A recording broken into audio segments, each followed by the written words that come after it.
Some general comments about risk. So real statistics in real life shows that most stocks are positively correlated with the market. Well, that's pretty obvious, simply because the stocks are the market. The market is built from different stocks, different companies. This is the economy. So obviously they are positively correlated, at least the vast majority of them. Once every now and then you will be able to find stocks that are negatively correlated to the market. Those are the counter-cyclical stocks like energy stocks and so on, but they're relatively rare. The vast majority of stocks are positively correlated with the market. In addition to that, an average standard deviation of a stock for an average stock in a normal day is roughly something like 30 to 35% per year. So this is usually the case. It doesn't have to be like that. Obviously, there are stocks with a lower standard deviation. Some stocks have higher standard deviation, but usually this is what we see, something like 30-35% per year. In addition to that, you should know that diversifying numerous stocks in a portfolio helps to lower the risk, but the thing is that the first 10 to 15 stocks, they will achieve most of the diversification effect. After that, if you'll keep on adding more and more stocks into your portfolio, yes, they will bring the risk of this portfolio, the standard deviation and the variance slightly lower than that, but the vast majority of the diversification effect is achieved by putting something like 10 to 15 stocks inside your portfolio. Now, Harry Markovich was a finance professor in New York, and he got a Nobel Prize in economics, by the way. There is no Nobel Prize in finance, but he got a Nobel Prize in economics based on a paper that he wrote during the 1970s about the trade-off between risk and return. Now, Harry Markovich had a very famous phrase that says something like, and I hope that I quote him correctly, he said, "Few stocks go a long way." This is exactly what he meant by that. So putting in a portfolio 10, 15 stocks in a portfolio should be enough. Those few stocks that you already put in your portfolio, they will achieve most of the diversification effect. They will help you to lower the risk of your portfolio by much. After that, if you'll keep on adding more and more stocks, yes, the marginal impact is going to be small. It's going to reduce the risk of your portfolio by just a little bit, but the marginal impact is going to be more and more, it's going to be smaller and smaller, and over time, it will almost vanish. Let's do the following experiment. Let's start to build a portfolio, starting from adding the first asset, the second stock, the third stock, and so on. And every time we're going to measure the standard deviation of our portfolio.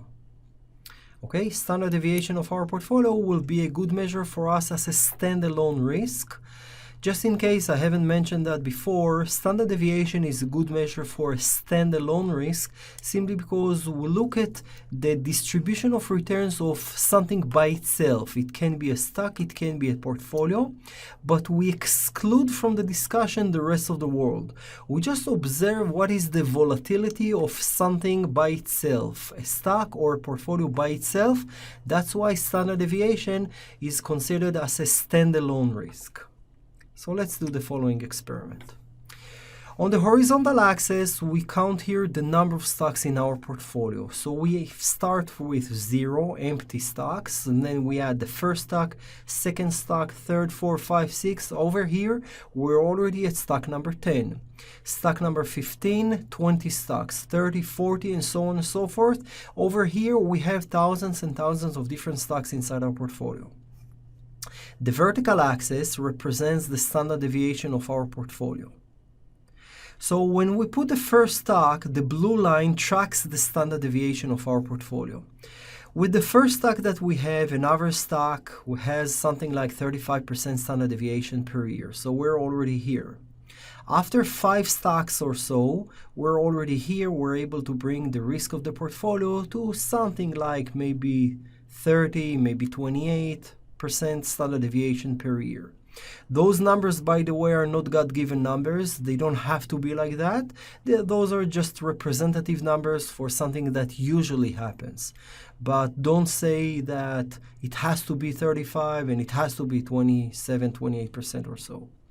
After 10 stocks, we're able to reduce the risk a lot, all the way we're standing at 23, 24% maybe. After 15 stocks, we're staying at 21, 22%. We're already here. The blue line here tracks the standard deviation of our portfolio.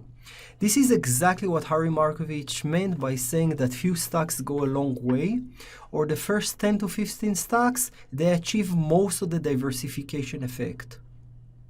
After that, if you'll keep on adding more and more stocks into your portfolio, the standard deviation, sigma p, standard deviation of your portfolio will keep on coming down, but it will go down by just a little bit, less and less every time. There is some sort of an asymptote here, which once again, it doesn't have to stand at exactly 20%, but this is a fairly good representative number. This is kind of a barrier that blocks the standard deviation of the portfolio. It is an asymptote. The standard deviation of the portfolio, standalone risk, cannot go below it. Why is that? Because of something that is called market risk. Let me explain what is market risk. Market risk, first of all, is something that we have to live with. This is planet Earth and it's a risky place to live. There are all kinds of natural disasters or man-made disasters. And those are things that we cannot ignore them. They can happen any day, and there is no way to avoid them.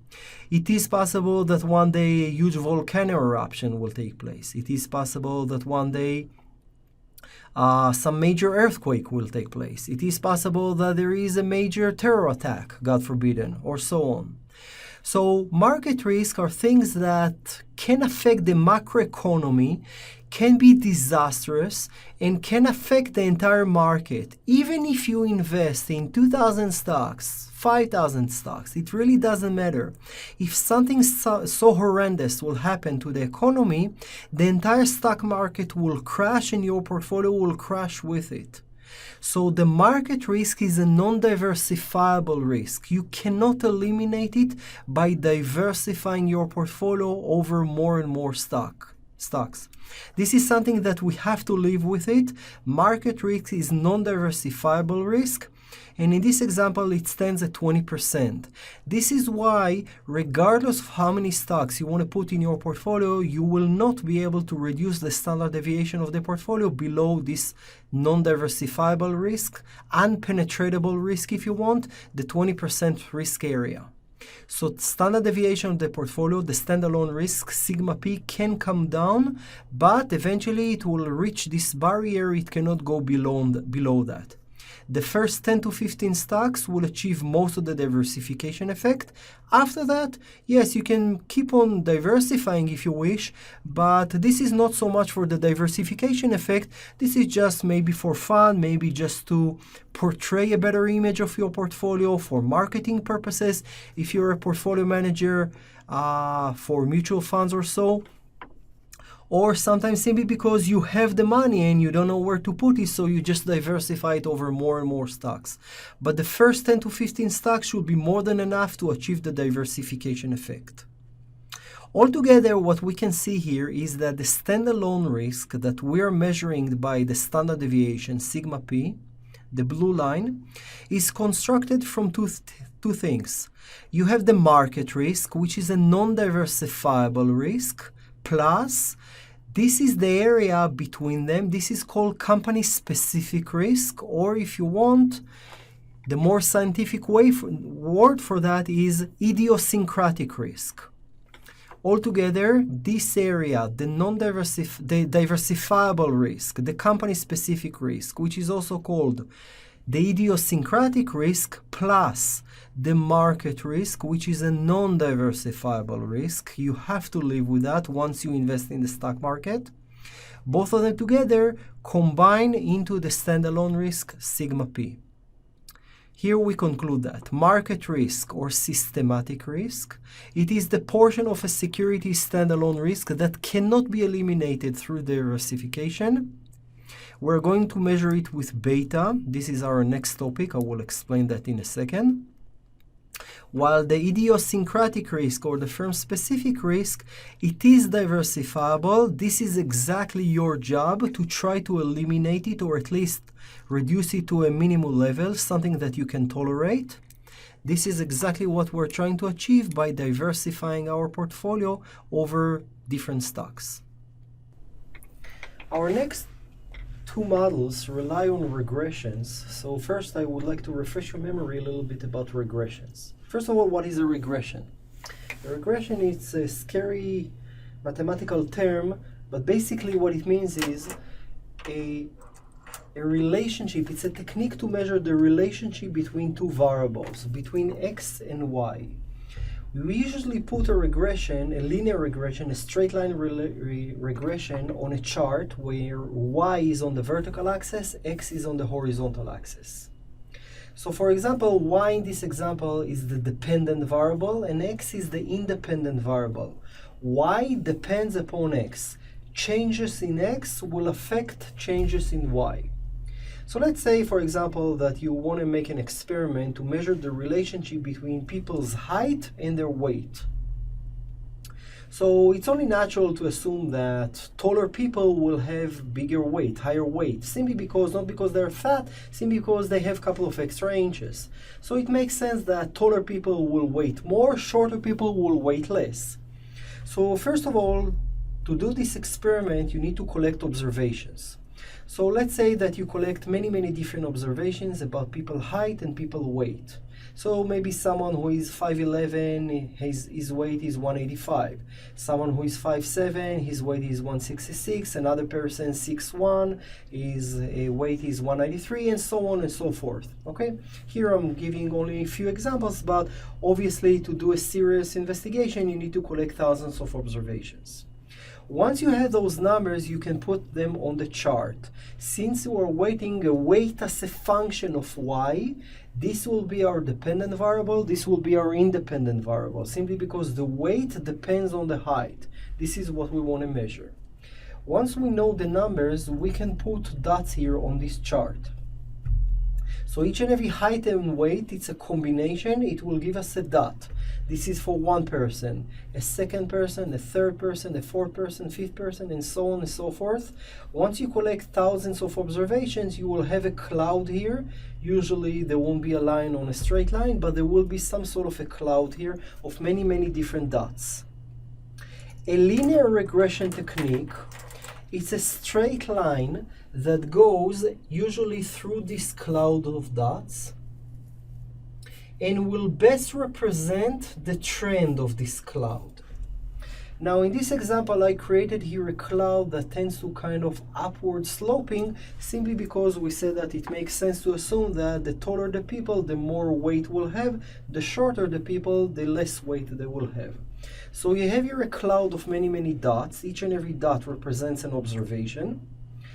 And the linear line is a straight line that will go through this cloud and will best represent the trend of this cloud.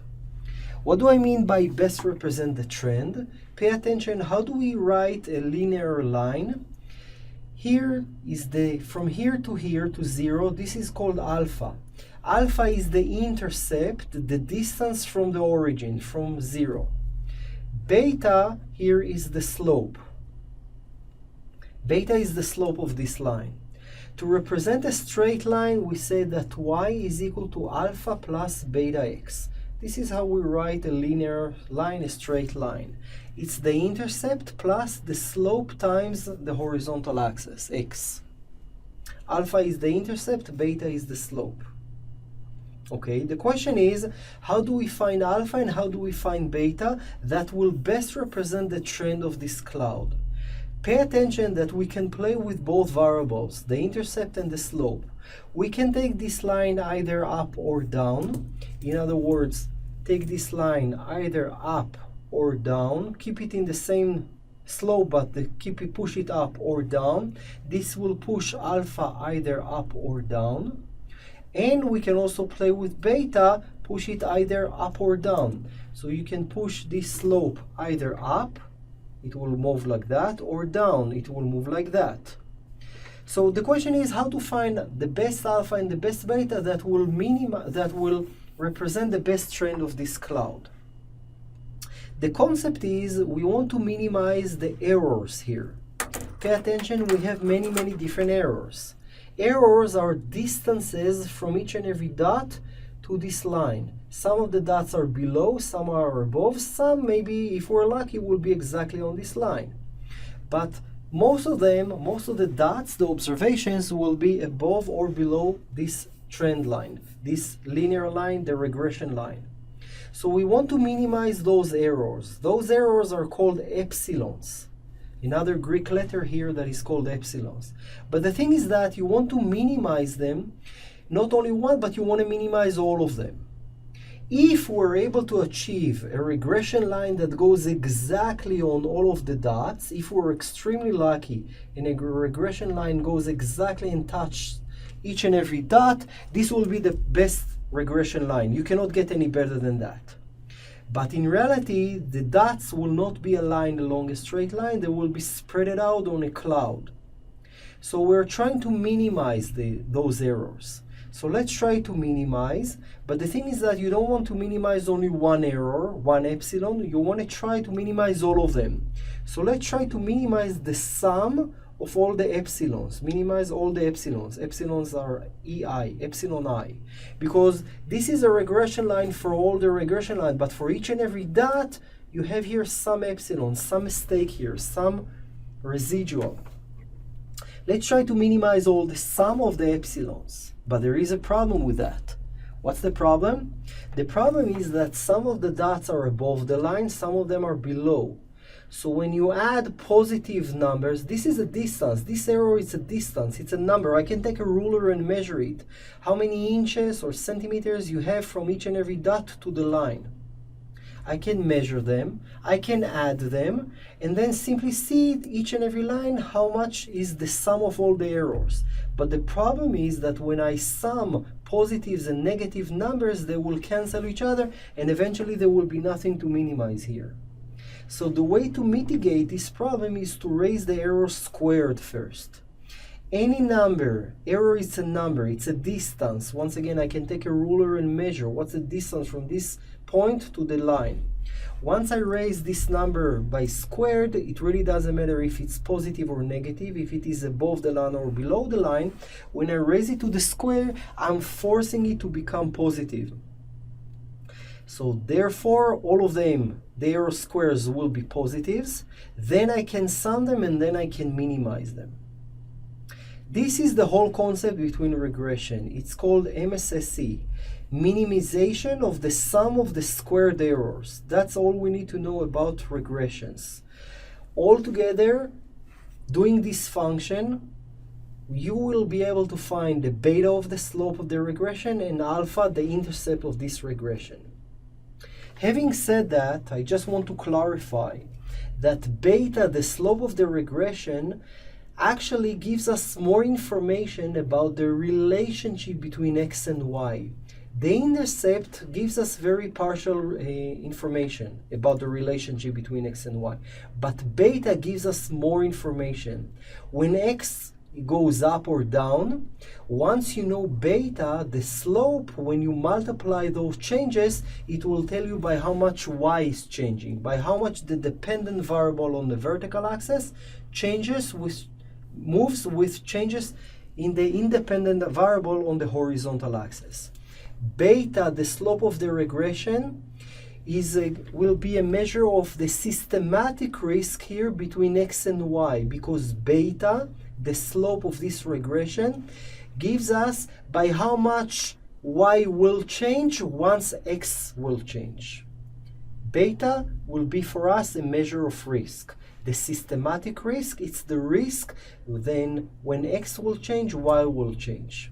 Just remember, when sigma, standard deviation, is a good measure of a standalone risk, beta is another measure of risk. It's called the systematic risk. We will get back to that in a minute.